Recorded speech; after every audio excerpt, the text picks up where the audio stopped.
La nouvelle interface de KDP, Kindle Direct Publishing, est assez confusante, dirais-je, pour ce qui est des modifications de prix. C'est pour ça que je fais cette petite vidéo pour vous montrer les différentes choses et les risques que vous courez.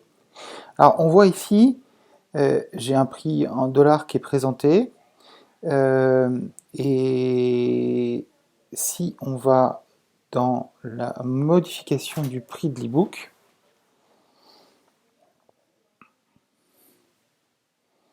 voilà, ici, ça a changé par rapport à ce qu'on avait avant. Avant, on avait tous les prix qui étaient affichés, donc on faisait les modifications directement. Alors qu'ici, maintenant, on a le marché principal et le prix catalogue.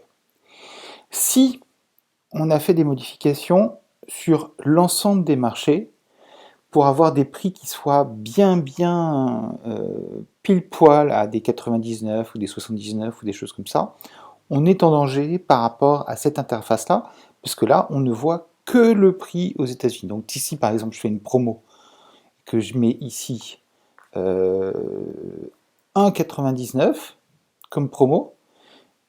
Bon, évidemment, il va me demander de passer à 35%. Voilà. Eh bien, je ne me rends pas compte que pour les autres marchés, où j'avais fixé des prix pile poil, eh bien, rien n'a été modifié. Donc, c'est exactement le genre de choses qui peut vous arriver. Je connais quelqu'un qui s'est arrivé pas plus tard qu'aujourd'hui, malheureusement. Cette personne qui faisait une promotion à 2,99 au lieu de 5,99 a fait la modification, mais elle n'est valable que pour les États-Unis. Et d'ailleurs, dans la page principale, elle ne voyait que le prix aux États-Unis, donc elle ne pouvait pas se rendre compte du fait que son prix n'était pas valable. Donc, faites très attention. Si vous utilisez toujours le fait de calculer le prix selon votre marché principal, par exemple ici, si vous faites comme ça, faites attention dans ce cas-là à bien mettre Amazon.fr comme votre marché principal.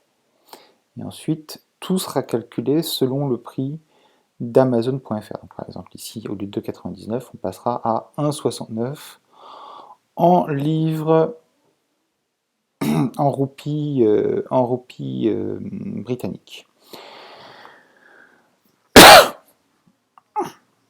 Bon, ce n'est pas la manière dont je procède habituellement. Moi, j'aime bien avoir des prix qui sont fixés par moi-même.